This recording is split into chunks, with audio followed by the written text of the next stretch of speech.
All right, I don't feel like I changed anything. I've been gone for a couple of weeks, and now I have a golden glow, and it's kind of like fading and then returning. Look at that. It's.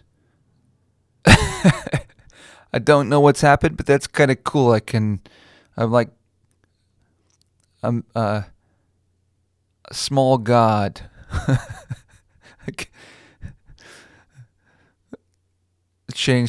I hold the power of the color of the environment of the world in my hands. Okay, um, we'll go with the golden glow. I'm like a Greek, like what's that guy's name? Xerxes, uh, from 300. Okay, gonna try to do a real quick one. I don't have a lot to say in this one because this is a gig, a week gig review, whatever I've been calling it, slash podcast slash whatever. There's not a lot to say because I didn't gig these days because I've been out of town. And let's see, yeah, and I don't have anything coming up this week. So I wanted to go ahead and do that. I think I'm going to be live streaming on tonight at some point and then also tomorrow with the Space Arc just here in my studio.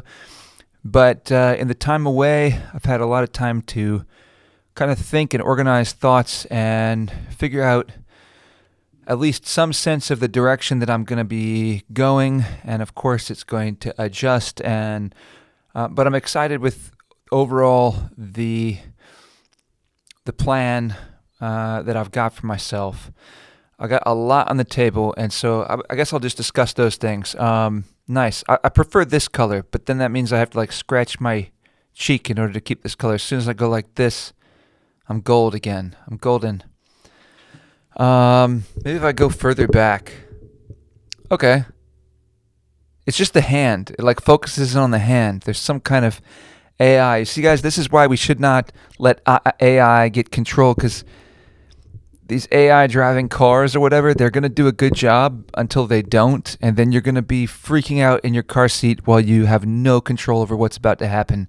And AI just makes some decision that's unbelievably obviously wrong, and then you die. So I'd rather die from my own stupidity rather than some unbelievably stupid line of code that just happens to come up in the wrong moment. Uh, you know, on the other hand, maybe that's what it all is anyway. All right. So things that I've got on the horizon. Actually, I'm going to pull up this. I got a call in 14 minutes. So I'm going to try to do this quick. I'm going to pull up. I've got categories of music tasks here, and I've worked when I was away on a schedule for myself for this week and really all future weeks, and then also a plan to reorganize that schedule and optimize that schedule based on overall what makes sense, what creates more results, what I have the patience for, and also just what presents itself as the best use of time, all that kind of stuff. So one of the things I'm going to start on is ebook writing, and I've got it listed as 1 hour per day, Monday through Thursday. I'm going to be doing that in the mornings. I'm going to try to write an ebook. I think, maybe it ends up becoming an actual book. I don't know. I don't really see a huge difference between an ebook and an actual book, but I guess there probably is if I was in the know. But I am going to be writing a book about sort of a working title, and I haven't landed on a title yet, but would be something along the lines of music lessons or lessons from the Everyone van, or music lessons from the coming of age story of a musician.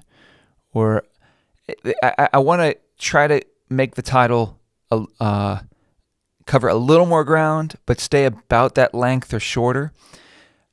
But essentially, maybe about 10 years ago, I made this decision to pursue music, and I got my first ever paid gig in the Outer Banks of North Carolina, where I coincidentally also met my wife. And then I drove out to LA and started living in my car and going out to open mics and pursuing this music life, and it's been a journey. Can I use that word as journey? Journey, okay? I mean, it's probably the most apt word to describe what it has been. And over the course of everything that I've done, I've learned a ton from it that is related to music, that's related to music performance. And I think one of the things I've tried to do throughout my life is understand on an intellectual level what I'm going through and what developmental things are happening so that I can articulate those things. I think that's on some level one of the things I was more interested in, or as interested in, as much as what I was doing, was just trying to understand really what's happening, so that I could document it, or so that I could, share what I learned, so that I could express it. And because when I was growing up, I didn't understand what it was to be a musician. I saw these people on stage doing these things that didn't even look, maybe they sounded amazing, but they're barely moving, and what's going on that's so mesmerizing and captivating to people that it elicits these kind of reactions.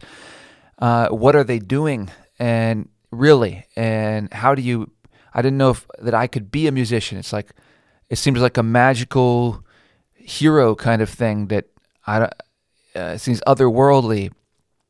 And so I didn't know how I could become one. What would transmute me into being a musician? And I have a ton of different perspective on this. I don't think it's as mystical as maybe it can seem, and maybe in some ways it is as mystical as it would seem. And all of that, I feel like, has been taught to me and revealed to me in detail through this journey that I have been on, from going into LA, living in my car, pursuing the music, going to open mics, trying to build events, trying to host an open mic, having a reasonably successful open mic, hosting another one that was not as successful but was unique and had its own offerings, doing album release shows, buying a van, what was called the Everyone van, and driving around the country and into Mexico and having an experience with the Mexican federales, and finding somebody that actually knew the person that painted my van all the way in Asheville, North Carolina, when I bought the van in LA. And the kinds of stories and things that I've experienced over all these years of doing this are kind of unbelievable. They're miraculous in their own way. They're maybe more than coincidence. It's just, to me, it's incredible. Maybe that's because it's my life, but I wanted to try to take what's essentially about 10 years of experience and turn it into a story of sort of a coming-of-age story alongside a coming of being a musician story. And I hope that it will be something that is interesting for people that are really interested in becoming musicians, but also just people in general. It's a coming of age story from the lens of pursuing this quest to become a musician.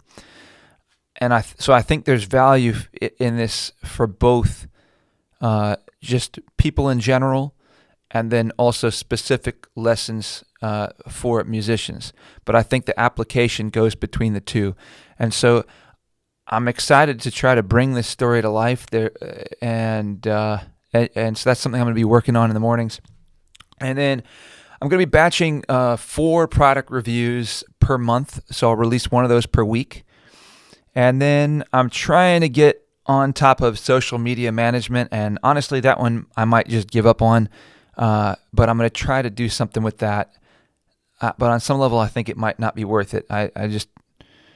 It's a lot of upkeep, and I just don't know if it's worth it at all. So I just don't even know if it's something I want to try to do, and just stick to the newsletter. So I feel like I'm leaning in that direction right now.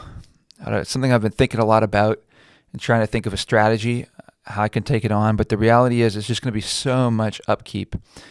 But there's some ideas in my head just for simple stuff like posting the schedule every Monday, and posting an open mic list, and maybe I don't know. I keep wanting to do it, and and cultivate stuff online and put valuable stuff out there, but on some level, it's just like it's a monster. You just got to keep feeding this monster.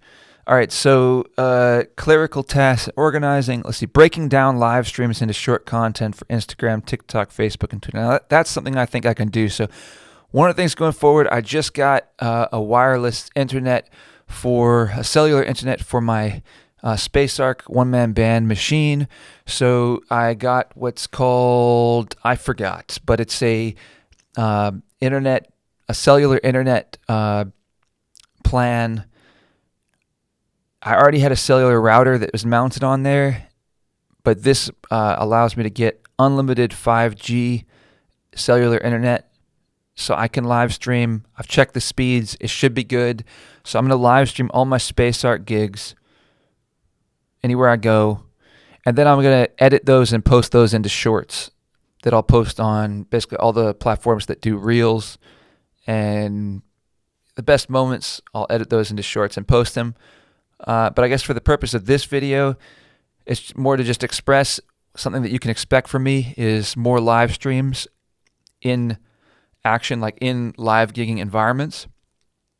And in the short term, at least as of right now, it's just going to be like official gigs, like at the city market or different places that I'm playing. And the long term, I have some aspiration to try to see if I can make the Space Arc able to be off grid, where I don't have to have access to, AC power.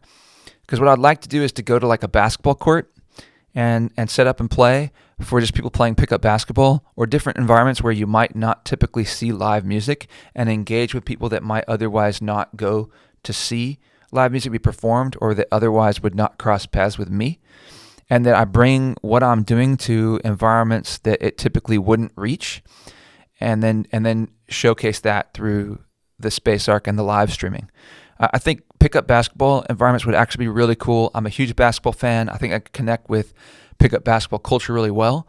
And even though my music is very different from what you would ever hear at a pickup basketball court, I think it could really work. I've done it once before, where I brought out a tiny little amp in Long Beach, California, and played for some of the people that I played pickup basketball with outside on those outdoor courts down near Second Street, or down near the main Ocean Avenue Road, or whatever it's called. I forget what it's called.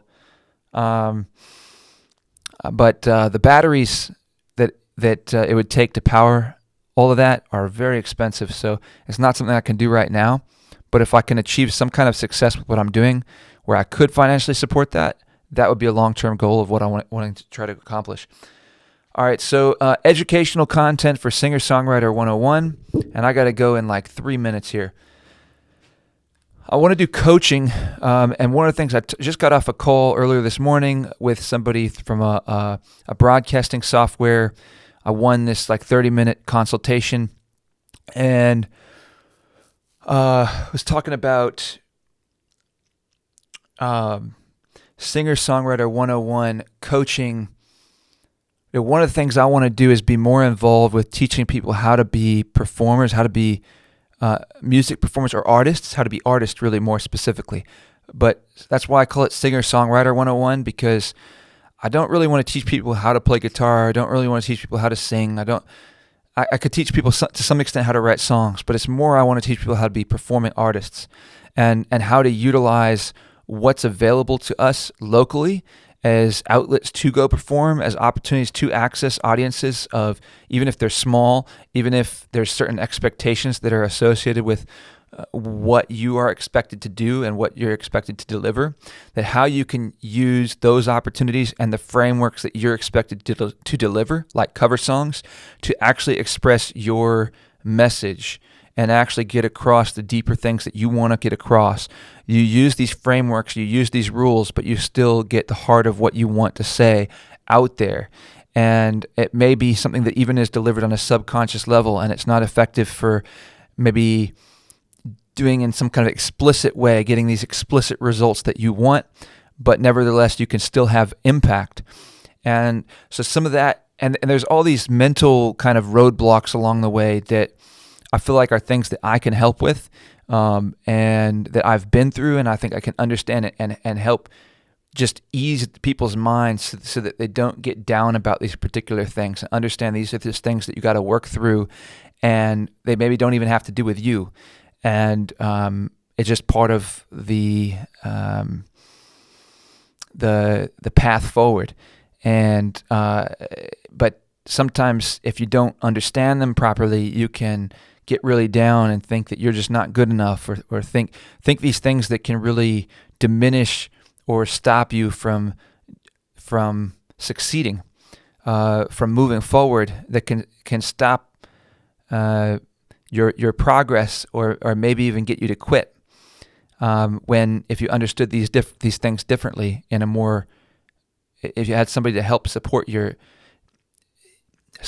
through understanding these things in a better way, then maybe you would keep moving forward. And so I think, those are things I want to help people with. Not necessarily that, maybe the right thing for some people to do is to start doing something else.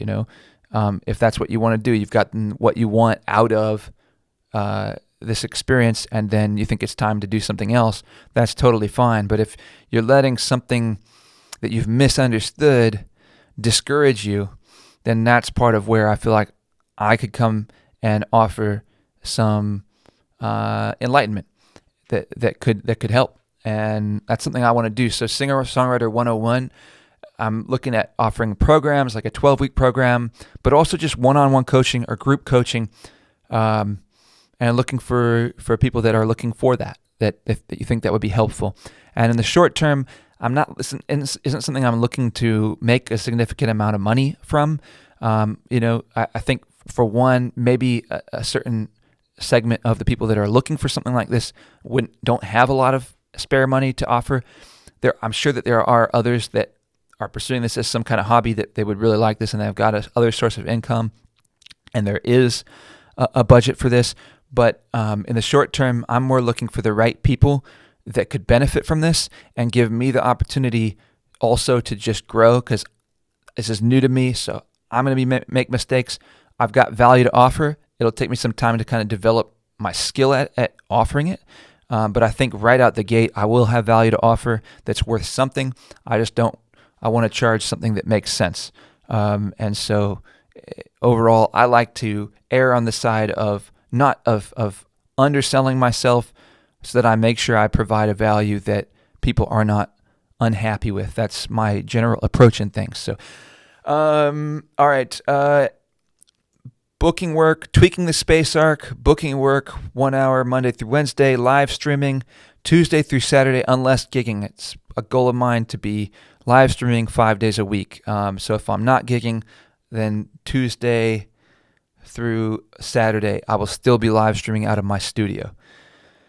And then practicing music and my newsletter and the Charleston Open Mic list. I think that's all I've got for you today. So that already took us to about 18 minutes, and I should have that call coming anytime now. So thanks for checking out the video, and I'll see you guys in the next one. Looking forward to seeing you soon. Bye-bye.